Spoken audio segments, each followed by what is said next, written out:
Então essa questão é a de número 14 do caderno amarelo. Olha aqui ela aparecendo pra gente, ó. Luft L. Então já estou olhando a referência bibliográfica. Quem está acostumado aqui no canal, quem já sabe, né, quem já está inscrito, quem segue o canal já sabe que a gente sempre faz essa mesma estratégia. Luft L, lia Luft, para quem conhece. Pensar é transgredir, tá bom, nome do livro, né, provavelmente. Editora Record 2011, tá bom. A referência bibliográfica pode ser que ajude, tudo indica que não vai ajudar, porque eu já vi que é uma questão de língua portuguesa previamente. Diz o seguinte o nosso comando, ó. Nesse texto, ou seja, é bom ler, há duas ocorrências de 2 pontos. Então, há 2 vezes o uso do sinal de pontuação, 2 pontos. Na primeira, eles anunciam uma enumeração das negociações que podemos fazer conosco, né? Deve ter a ver com a leitura.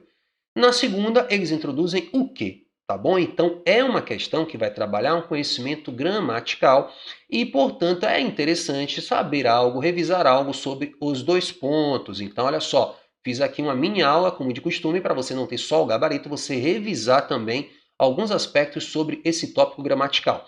Então, os 2 pontos, primeira coisa que a gente tem que pensar, quando é que eu uso os 2 pontos? Coloquei aqui para a gente ver e na pesquisa surgiu alguma dúvida. 2 pontos tem hífen ou não? Com ou sem hífen? Então, a prova do Enem, se a gente reparar bem, né, ela está usando aqui com hífen, tá? 2 pontos com hífen. Se eu dou uma olhada rápida aqui, por exemplo, no dicionário Ruais, a gente está vendo agora, já aparece também com hífen. Então, parece que a tendência dominante é o uso com hífen. Entretanto, na net tem gente dizendo que também se usa sem hífen. E não é só gente dizendo, tá? Um gramático Celso Cunha e o gramático Lindley Sintra, na edição da nova gramática deles, isso está atualizado como também sem hífen, ou seja, as duas grafias. Na internet há realmente essa ressalva de que existem as duas grafias, de acordo com a reforma ortográfica. Entretanto, eu prefiro usar a forma com hífen, porque isso deixa claro que nós estamos falando do sinal de pontuação. Por quê? Se eu boto sem hífen, eu posso pensar, por exemplo, que o arremesso naquela partida de basquete, aquele arremesso valeu 2 pontos. E aí eu estou falando de 2 pontos, 2 pontos. Tá? Por exemplo, que o candidato fez apenas 2 pontos no exame, ou seja, 2. Tá? Então, para não criar essa, digamos, zona cinzenta de dúvida, né, na primeira olhada, eu já boto com hífen, porque eu sei que aí eu estou falando exclusivamente do sinal de pontuação. E quando é que ele é usado? Vamos ver aqui? Ele é usado, primeira situação, quando a gente tem uma enumeração. Um uso bem trivial. Fui ao mercado e comprei várias coisas, 2 pontos, né? Arroz, feijão, enfim. Então, peguei um exemplo do Brás Cubas, para dar um glamour, né, para ficar uma coisa mais refinada. Olha só, conheces de sobra, diz o fragmento, tudo o que eu te deparei menos cruel ou menos aflitivo. O alvor do dia, a melancolia da tarde, a quietação da noite, os aspectos da terra, blá, blá, blá. Então veja que existe uma enumeração de coisas, né, aí no fragmento. Então, o uso dos 2 pontos para enumerar, a questão inclusive falava disso, né? Olha só, a primeira ocorrência traz uma enumeração de negociações que podemos fazer conosco. E a segunda é o quê? Então, vamos ver aqui se aparece o uso dos 2 pontos aqui na nossa teoria para usar lá na questão.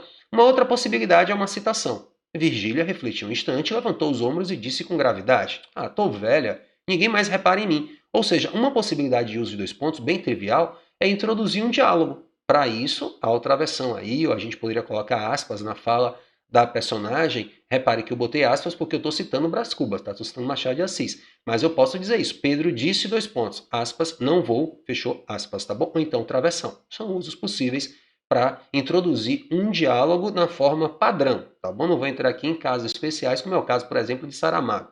Então a gente tem aqui um terceiro uso, que é um uso explicativo para fazer um esclarecimento. Eu digo assim, não saí ontem, 2 pontos, choveu. Não saí ontem, vírgula, pois choveu. Em vez de fazer esse pois choveu, eu boto os 2 pontos, introduzindo um esclarecimento, uma explicação, porque eu não saí ontem. Então veja, e se às vezes, o exemplo do Brás Cubas, e se às vezes me repreendia na frente de todo mundo, à vista de gente, fazia isso por simples formalidade.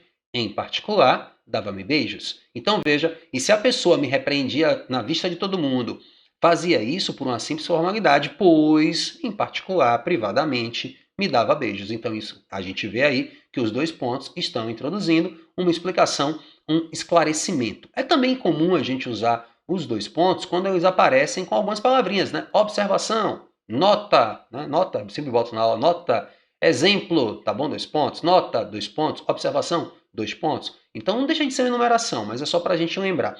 Então aqui, gente, estão os principais usos dos 2 pontos. E aí a gente tem a questão finalmente para pensar. A gente vai ter que ler, mas antes de ler, sabendo esse uso dos 2 pontos, a gente já poderia eliminar alguma coisa, né? Então, o que é que eles estão fazendo no texto? Estão dando uma opinião?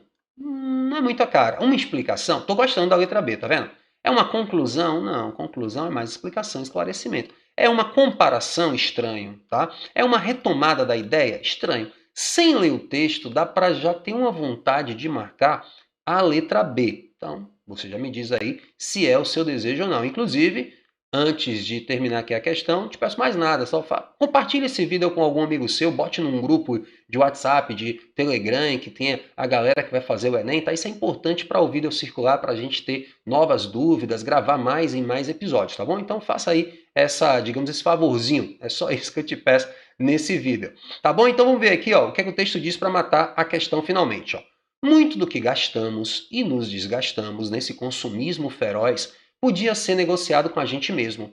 Uma hora de alegria em troca daquele sapato, uma tarde de amor em troca da prestação do carro do ano, um fim de semana em família em lugar daquele trabalho extra que está me matando e ainda por cima detesto. Repare que aqui eu não sei se foi um erro da digitação, me parece que não, né? Mas ele introduz uma enumeração, mas que fica partida. Cabia melhor aqui um ponto e vírgula, né? Não sei se foi um erro da digitação ou se a questão do Enem traz essa construção. Vou verificar depois, não vou parar agora para ver. Mas enfim, muito do que gastamos ou nos desgastamos nesse consumismo feroz podia ser negociado com a gente. Isso, uma hora de amor, uma hora de alegria em troca daquele sapato, aquilo, uma tarde de amor em troca da prestação do carro, aquilo outro, um fim de semana em família, blá blá blá. Enumerou, de fato, ele já havia dito isso, enumeração das negociações que podemos fazer conosco. De boa? Agora, continuando o segundo parágrafo. Não sei se sou otimista demais ou fora da realidade, mas à medida que fui gostando mais do meu jeans, camiseta e mocassins, me agitando menos, querendo ter menos, fui ficando mais tranquila e mais divertida. Sapato e roupa simbolizam bem mais do que isso que são. Representam uma escolha de vida, uma postura interior. Então, sapato e roupa simbolizam bem mais do que isso que são, pois representam uma escolha de vida, blá, blá, blá, blá, blá, blá. Então, a gente está vendo, de fato, que o gabarito aqui, não precisa mais ler o texto, né? Ele só queria saber os segundos, o uso do segundo, né? Não vou ler necessariamente o terceiro parágrafo, não me interessa aqui na prova do Enem. Já achei aqui o que ele quer, então paro aqui minha leitura. Mas veja, é uma explicação sobre a simbologia. Então, sapato e roupa simbolizam bem mais aquilo do que são, pois representam uma escolha de vida, uma postura interior. Então, os 2 pontos, de fato, são uma explicação sobre a simbologia que os sapatos e as roupas podem ter. Tá bom? Então, de alguma forma, a gente respondeu. Mas o que é que está falso aí? Vamos ver outras letras, né? Alguém poderia se perguntar, mas Deco, isso não é uma opinião que ela está dando? Que sapato e roupa representam uma escolha de vida, uma postura interior? Não é uma opinião dela? Tá bom, é uma opinião dela. Mas necessariamente sobre o uso, né? É sobre a simbologia, sobre o uso é estranho. E também os 2 pontos, vamos dizer assim, eles não estão introduzindo apenas a opinião, a citação do que ela falou. Aí seria melhor para a citação. Mas também não é o uso, né? Eu não vou muito aqui uso, é sobre a simbologia que eles têm. Então a letra A eu acho que poderia atrapalhar alguém. A letra C está falsa. Os 2 pontos não introduzem conclusão, que seria, por exemplo, um logo, um portanto. Sapato e roupa simbolizam, deixa eu grifar aqui, sapato e roupa, bota até um grifo aqui mais aceso para a gente ficar toda hora olhando para ele de imediato, aqui em vermelhinho. Sapato e roupa simbolizam bem mais do que isso que são. Portanto, representam escolha de vida. Não estou fazendo uma conclusão a partir daí. Estou fazendo uma explicação. Então, conclusão não acontece entre oposição, e aqui piora depois, né? Só piora a letra C. Oposição entre otimismo e realidade, não. Onde é que está o otimismo e realidade, né? Existe uma simbologia nisso aí, então não vou otimismo e realidade. Comparação, não estou comparando uma coisa com outra, tá? Os 2 pontos não introduzem comparação. Sobre ostentação e conforto em termos de vestuário, até que o final não seria ruim para muita gente, né? Ela está falando de fato que a ostentação não leva muito longe. Agora, conforto também ela não fala, ela fala muito mais da simbologia que tem para ela. Né? Ela foi gostando dos jeans dela, do jeans dela, mas não dizendo que é confortável, nada disso, então também não vou na letra C, na letra D. E letra E, retomada da ideia de negociação discutida no primeiro parágrafo. Né? Então, os 2 pontos iniciais trouxeram essa ideia de negociação minha comigo mesmo, né? Um momento isso, um momento aquilo, por aqui o outro, mas eles não retomam, né? Eles estão introduzindo uma outra ideia, não tem nada a ver, aí talvez alguém que tenha ficado preso ao que o texto disse inicialmente e a questão trazia no enunciado, tá bom? Então, questão aí, não sei se você considerou fácil, difícil ou média, deixa aí, se for o caso, seu comentário sobre a questão, e com isso a gente encerrou nosso item da semana, letra B. Valeu, até o próximo vídeo. Qualquer coisa, anota aqui a questão que você quer. Tchau, tchau. Valeu!